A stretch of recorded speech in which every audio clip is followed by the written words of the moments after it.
President Cyril Ramaphosa has played host to President Umaro Sissoco Embaló of Guinea-Bissau at the Union Buildings in Pretoria. The presidency says the state visit will provide an opportunity for Pretoria and Bissau to strengthen bilateral political and socio-economic relations.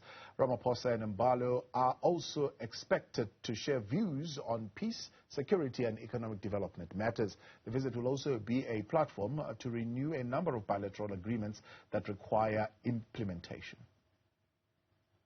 Here to unpack for us the relationship between the two countries, I'm joined by Politics and International Relations Professor at the University of Johannesburg, Siphamandla Zondi. Prof, good evening. Good to have you tonight here on In Focus. How deep are these relations? How far do they go as far as Guinea-Bissau and South Africa is concerned? Yes, they are historically very important relations.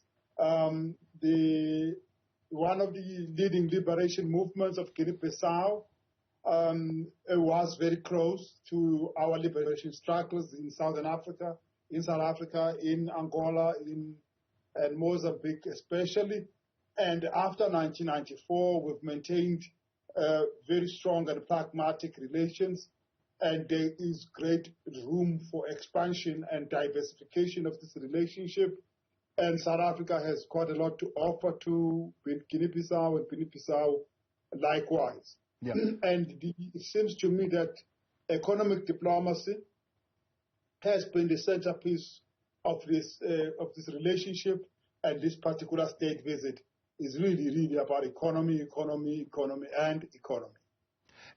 To date, what's the degree of trade that we are doing with Guinea-Bissau, and what are the possibilities? South Africa is saying they want to explore new possibilities of economic trade investment. Yes, there are huge possibilities. Guinea-Bissau is a dynamic country with a lot of possibilities that are underexplored by fellow African countries.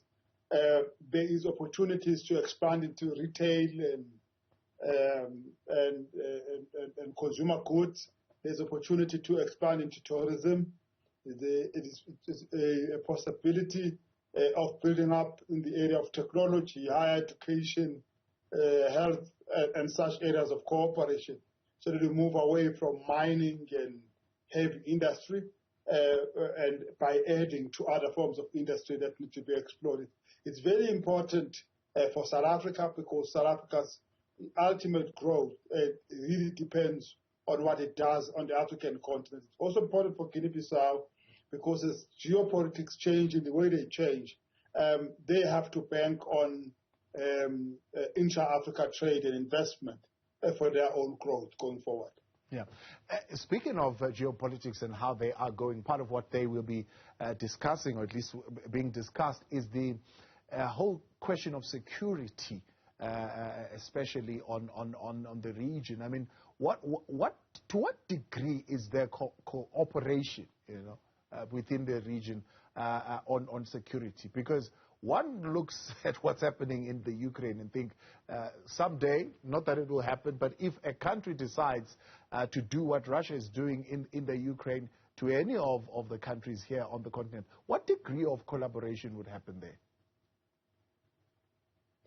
Yes, the collaboration on the security front has been going on for quite some time. South Africa has been involved with the Gulf of Guinea for quite some time.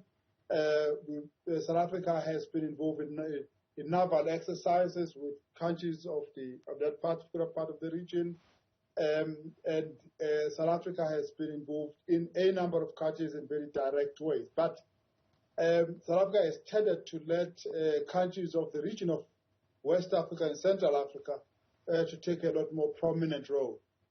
But it is usually South Africa's principle that it would assist in a situation of this nature if it is asked. So it is a kind of an invited security actor rather than the one that imposes itself, as would happen with Western powers, for example. So it would wait until there is mutual agreement with the country and then deploy it. It's happened with Cote d'Ivoire, it happened in South Africa, was in that particular part of the world. It happens as in Mozambique, where South Africa is involved right now. It requires the country, the host country, to invite South Africa, develop an agreement, and this be part of a package of other things where they cooperate in with the social, economic, cultural issues. Now, when you think Guinea-Bissau, especially of late recently, you think of that attempted coup d'etat in that country and the strong reaction from South Africa condemning that attempt at a coup in the Guinea-Bissau. I mean, does that, I suppose, in a sense, explain this relationship that you're saying exists as far as security is concerned in the two countries? Yes, the security concerns should always stay on top because the country does have major security concerns, as does South Africa too. But it seems to me that one of the biggest stumbling blocks to growing this relationship is a sense of distance, not necessarily physical distance, but almost cultural difference. Distance. Us ordinary South Africans, even ordinary businesses where Guinea-Bissau is, they might not remember it. They may not be familiar with it. And that lack of familiarity may undermine the potential for this relationship to grow. And that is why both countries have some work to do. South Africa has some work to do on its own to promote Guinea-Bissau as a trade destination, but to promote general knowledge of Guinea-Bissau, because relationships are built on that. Part of that then will also be aware of the security situations around this country, and what South Africa and Guinea-Bissau are doing to make trade, investment, tourism, and other things attractive. How much cooperation at the regional level actually happens here? Because South Africa, of course, we are within SADC, Guinea-Bissau is with ECOWAS. How much interaction do you find between South Africa and West Africa? It is, as I said, it's a relationship that has been in place for quite some time, and for that reason, it has been growing, but quite slowly. And it's important to notice that the relationship has required some form of structuring, which I hope that is what is going to happen in this relationship, in this particular state visit, so that it is less than a haphazard. It's not just yearly visits, but it has structures that manage things in between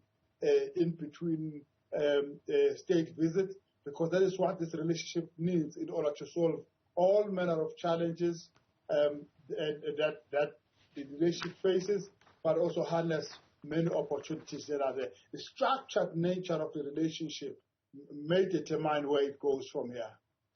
Prof, appreciate your time. Thank you very much for your intervention this evening here on In Focus. That's Professor Siphamandla Zondi of the University of Johannesburg, outlining the relationship currently existing between South Africa and Guinea-Bissau. This as the leaders of the two countries meet to strengthen bilateral relations.